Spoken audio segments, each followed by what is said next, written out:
Je rappelle qu'on va avoir besoin de beaucoup de personnes qui donnent leur nom dans toutes ces petites communes pour pouvoir intégrer les listes, surtout dans les villes, les bourgs un peu importants et les villes petites et moyennes. Là, ce sera absolument indispensable que nous ayons un très important collège de candidats pour pouvoir former ces listes, sachant qu'il y a des candidats qui donnent leur nom, mais qui seront en place non éligibles.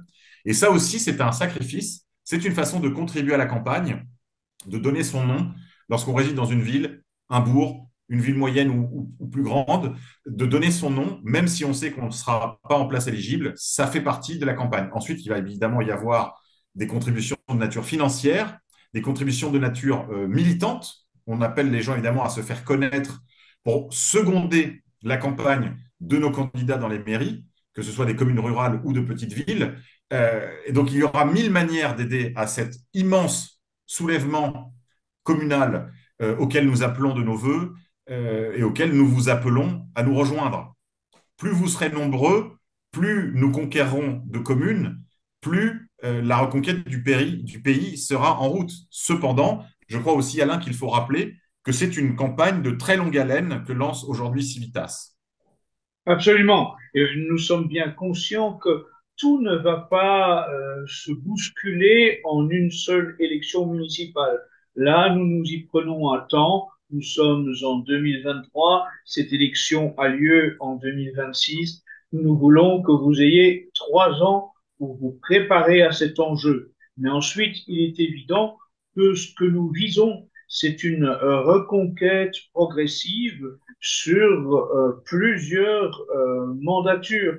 Il faut qu'au fil des 18 prochaines années, nous ayons vraiment cette volonté de reconquérir notre pays par le bas, de reconquérir le pays par la France des terroirs, de servir le bien commun et de faire de ces communes des laboratoires de ce que serait une France catholique, une France gouvernée par des catholiques. Il faut que nous nous réapproprions le pouvoir par le bas. Très bien. Ce sera une campagne de longue haleine. Nous en sommes bien conscients. Nous savons que les choses ne seront pas faciles. Nous savons que cette reconquête ne se fera pas sans effort, sans sacrifice.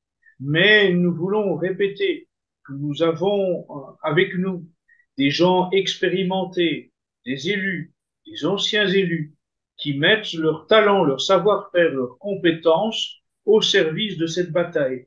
Par ailleurs, je rappelle que notre ami Sébastien est lui-même un ancien directeur de cabinet d'une mairie et que donc, s'il vous parle de cette façon-là, c'est en connaissance de cause, avec une véritable expérience qui peut être mise à profit des futurs candidats. Et donc, c'est dans ce contexte-là, avec ces compétences-là, que se dérouleront les prochaines vidéos de formation qui viseront sur des domaines bien précis à vous préparer à être armé pour partir à cette bataille et ensuite pour exercer un mandat parce que nous avons bien l'intention de voir ces efforts couronnés de succès avec vous, avec votre engagement, avec votre générosité dans le combat.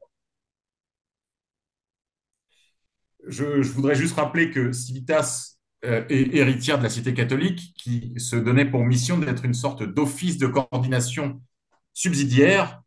Et c'est dans cet esprit que Alain met à disposition le bureau et le réseau des élus afin que vous ne soyez pas seul, que vous ne restiez pas seul. Civitas se propose aujourd'hui d'être le foyer de stratégie, de coordination et de formation afin de répondre à cet appel national que lance Alain Escada aujourd'hui en vue de la reconquête du pays par le bas, par les municipales. Je voudrais quand même vous rappeler que voilà, vous ne serez pas seul dans cette aventure municipale, même si vous serez responsable de votre propre aventure, de votre propre initiative.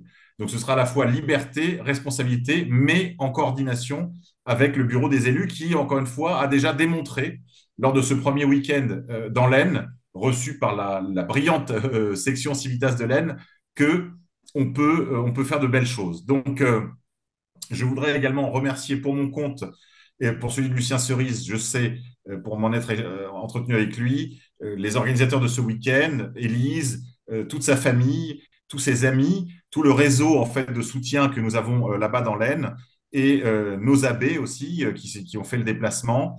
Et puis enfin, tous les intervenants, à commencer bien sûr par le président Alain Escada, et tous les responsables du pôle des élus, également les responsables locaux, le responsable régional, notre responsable de l'Aisne, qui nous a fait une très belle formation sur l'état du droit, on va dire, sur la question de la liberté d'expression, en particulier en contexte électoral. Si vous le permettez, j'aimerais simplement voilà, inciter tout le monde à se lancer dans les organisations parce que en réalité, tout le monde est vraiment très enthousiaste de voir que, ben, effectivement, il y a des forces vives qui acceptent de prendre pour eux les organisations et les rassemblements.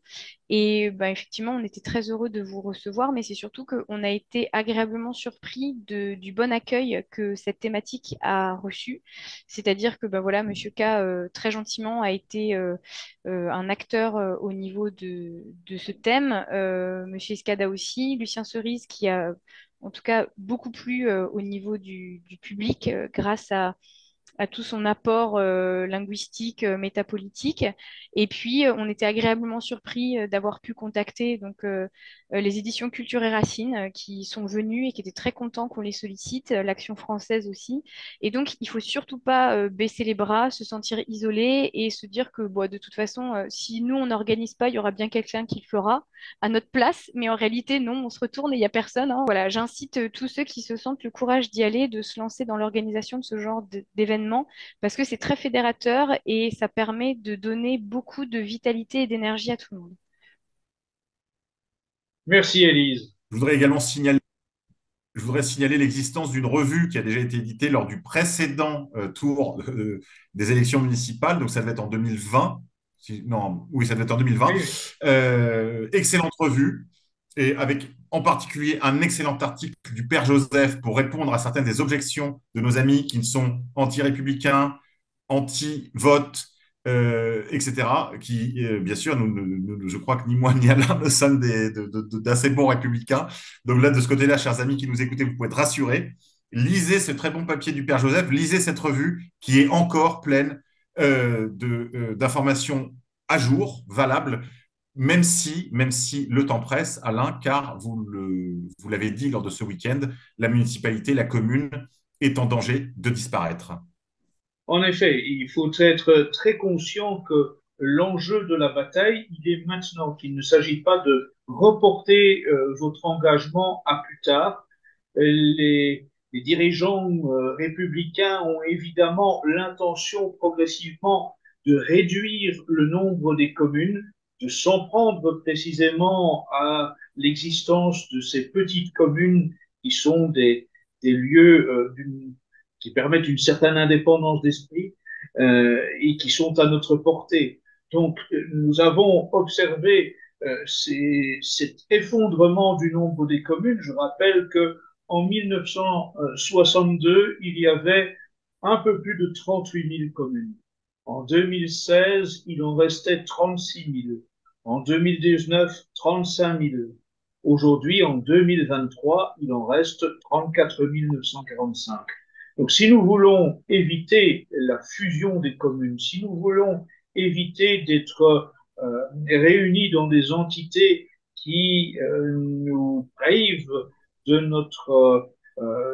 de toutes nos caractéristiques propres de nos villages, si nous voulons éviter de perdre nos possibilités de faire entendre la voix de la chrétienté dans des petites localités, eh bien, c'est maintenant que ça se passe. L'erreur fondamentale serait de considérer que parce que l'élection a lieu en 2026, eh bien, nous pouvons attendre décembre 2025 pour nous en préoccuper. C'est maintenant que se prépare cette reconquête. Si nous attendons trop longtemps pour nous investir dans ces communes, eh bien, ces communes seront perdues. Merci Alain. Je rappelle que cet appel national qui est lancé par Alain Escada est lancé évidemment par Civitas, auquel aujourd'hui se joint l'Action française bien volontiers et notre partenaire, la librairie et la maison d'édition Culture et Racines.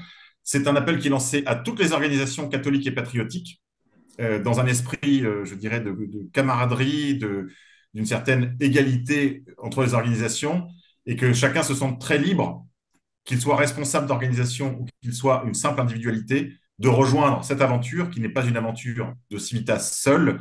C'est Civitas, il faut bien que quelqu'un soit l'initiative, c'est Civitas qui le lance à l'appel d'Alain Escada, mais c'est tous les patriotes qui sont conviés à cette aventure, à cette reconquête, et c'est la raison pour laquelle moi-même je suis présent. Merci encore à Élise, merci Alain pour votre temps, pour votre belle énergie, et on se dit Et au merci à prochain vous, rendez-vous. Sébastien. Merci à vous, Sébastien, pour votre engagement et votre dévouement à la cause.